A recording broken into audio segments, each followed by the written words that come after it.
today, sir? I'm outstanding. Great, awesome, good to hear. Well, the elections are over, and pretty much Donald Trump won.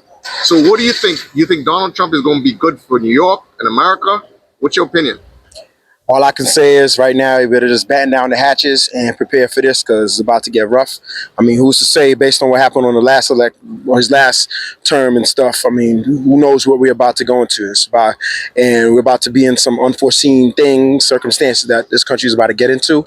I mean, come on, who's going to block him from his executive orders? He has the House, the Senate, and he has the conservatives with him in the Supreme Court. So who's to stop this man? He could do whatever he wants. I mean, some people say he's a dictator. It's going to be more than that, man. I mean, woof. So you think it's that bad? Yes. I mean, what should we be most worried about? We should be most worried about like the relations in the world with, like, for example, I mean, Russia. He's friends with Russia like Vladimir Putin, but who's to say Vladimir Putin won't turn his back and try to start some nuclear war or whatever? Not to mention the relations with Kim Jong-un in North Korea. Not to mention the relationships right now that he's going to set up with China. He's about to raise the tariffs with China, so you creating all this political unrest. That's international. Right. Now, locally here in America, nationally, right, you want to mess with women's reproductive rights? You got women like there's this one case I was reading about, the lady that was in Georgia. She was apparently the baby was not going to be born right, so she had a miscarriage. But because of the rules and stuff, the rules of Georgia, the doctors couldn't do nothing, so they were scared, or else they would lose their license, get arrested. But this lady was dealing with pains. If the doctors, if she was living here in New York, all of this would have been avoided. Right. But because she lives in Georgia, she had to go through the pain, all the bleeding and everything. She could almost lost her life. Wow. But the politicians don't care about that. So what do you say to people who say that we had such a crazy time during Biden's administration and the world unraveled post 2020, the Middle East unraveled, the world unraveled, and there was so much death and destruction during Biden's administration? Do you think it can get any worse? Well, some may say, let me ask you that again. Some may say that during Trump's administration, there was relative peace in the Middle East, and there was the Abraham Accords, and there was relative peace in the world. So, what do you think about that? You can't really predict what people are going to do in the world. Like, right, yes, okay, there's things going on, like, for example, the war in Ukraine and stuff. Right. But that's not Biden's fault. This is Vladimir Putin, the dictator of Russia. He wanted to go and be territorial and take over Ukraine for whatever the case may be. But that has nothing to do with Biden. Right. Then when you talk about people dying and stuff, okay, the stuff was going on in Gaza and the Middle East and everything. I mean, again, Biden don't have nothing to do with that, but again, that's our ally in Russia. I mean, not Russia, in in Gaza, yeah, in Gaza and stuff. Right. Yeah. But what do you say to people who say that? Do you think that America can have actually any influence or can put any pressure on their allies to sort of calm down or come to some sort of ceasefire or something like that? Do you think we have any influence in the world to impact what's going on in the world in terms of leadership? As of right now, I would say no, or else it would have been done already. Right. And then, so you think they were unable to do it? Yes. Not that they were unwilling, but they were just unable to stop the conflict. Yes. Wow. So how do you see this conflict coming to an end? It's not going to come to an end no time soon. And then now with the transition of power, who knows what might happen next? So you don't think that Trump may have some sort of impact in trying to negotiate some sort of peace? Maybe not. I mean, I would hope so, but who am I to say? I mean, Trump is a very funny individual. Right. He might, I mean, yes, he might do things. Who knows? He might do things that might eviscerate our whole country.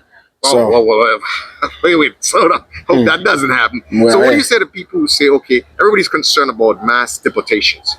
And what do you say to people who say, to this day, Obama holds the actual record for the most deportations, okay? That he's actually dubbed the deporter in chief because he deported more people than the 3 presidents before him combined. That was Obama. And even the amount of deportations that Trump did in his administration couldn't come close to what Obama deported. So do you think that the fear is misplaced? Yes, the fear is misplaced because a lot of the deportations, if anything, I mean, when Barack Obama did it, he did it out of like the people that were here illegally, that just were here illegally and stuff like that. But then now you have a whole bunch of mass people that are here legally. A lot of them are homeless. A lot of them don't got jobs. Some of them are even criminals. So, so you think Trump would be justified in deporting some of these? To some extent, yes. Okay, to some extent. At least, you know what I like? At least you're intellectually honest about the situation. I appreciate that. Yeah, because as I said, Obama still holds a record for the most deportations. The three presidents prior to Obama combined, if you check their totals combined, Obama deported more than those three presidents combined. Well, I know he must have had statutes in place Right. for these immigrants to follow. If they didn't follow it, bye, then bye. Right, right. So you're all about, you're okay with, Trump. I'm okay with it as long as it's for the people, as long as like the people that don't belong here and don't have the right things, credentials to be here, go home. Especially them criminals. Like you saw what happened with people, criminals and stuff coming here, like the attacks in Times Square and things like that. Sure, you don't want those people here. You already got crime. Not. Crime is already an issue here in America as it is. I got you. You look like a native New Yorker, like I am, and you remember how it used to be. Yes. You remember East New York. Bronx, oh, absolutely. You know what I'm saying? I mean, things are a little even the South Bronx. Yeah, forget the South Bronx. Forget the South Bronx. It was hell on earth over there. You know what I'm saying? Absolutely. Even East Flatbush. Listen, I grew up in East Flatbush. I grew up right here in Canarsie. I used to be in Bed-Stuy. So listen, so we understand how New York was. And say what they want to say about Giuliani, but we got to say that he had a very positive impact on the New York City. Yes, I mean, he held the crime rate down. There were times, remember, you couldn't even go over to Red Hook unless you knew somebody over in Red Hook. You remember those days, man? Come on. Absolutely. So, well, again, I appreciate your opinion. You seem like a very rational, reasonable man, you know what I'm saying? And you're intellectually honest. So I guess we both can just hope for the best in the Trump administration.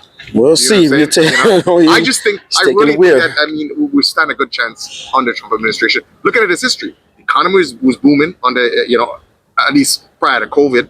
And of course, they use COVID as an opportunity to sabotage the economy.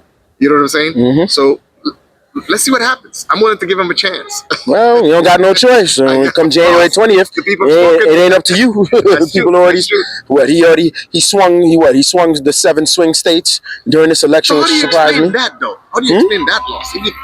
Do you think that Kamala was actually a viable candidate? Well, the thing what really hurt Kamala's loss is predicated.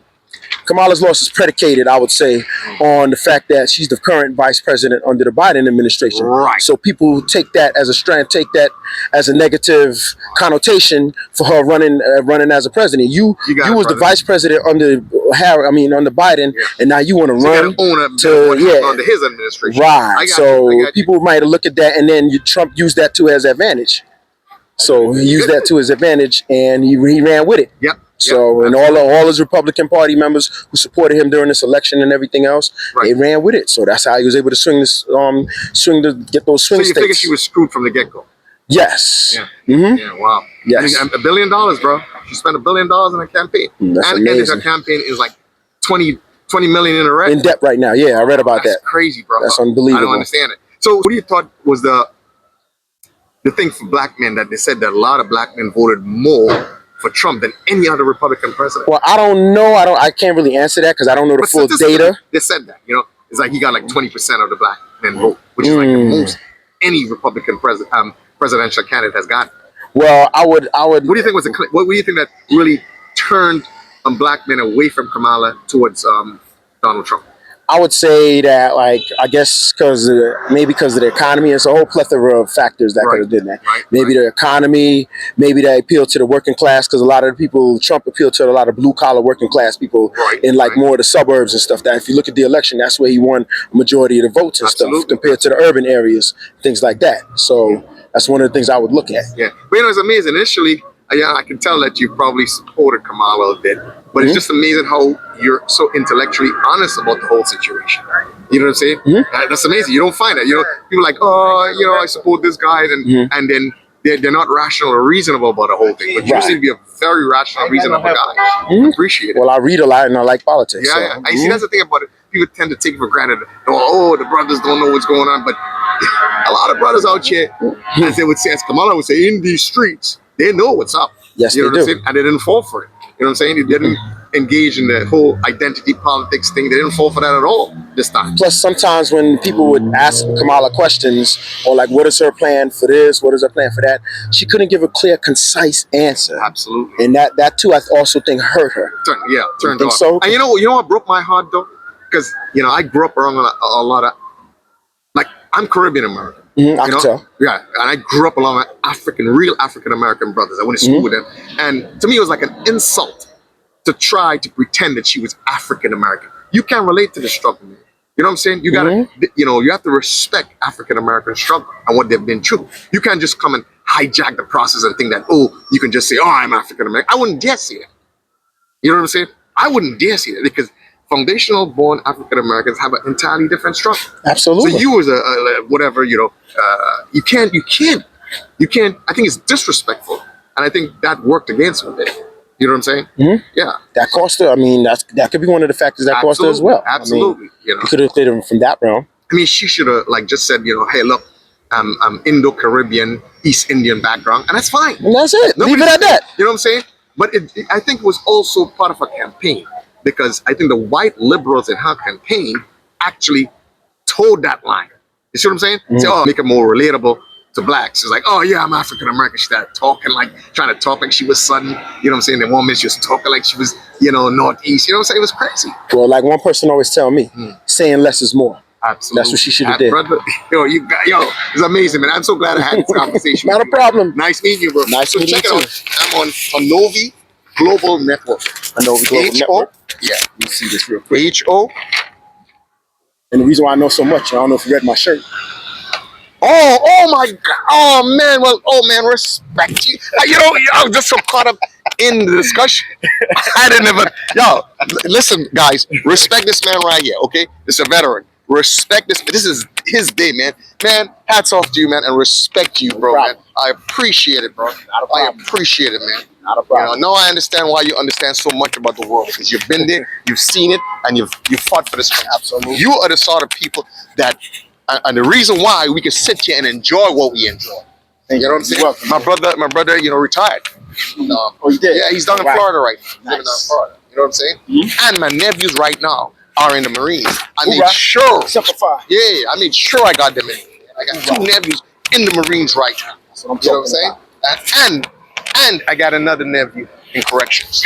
I made sure that I guided them properly. That's what I'm saying. And again, man, hats off to you and respect. No problem, man. No problem. I was just so good. I didn't check it. Yeah, it's Hanovi.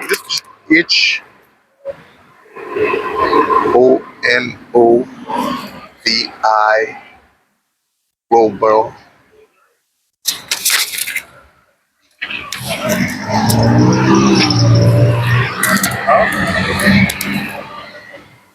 Yeah, and that's on YouTube.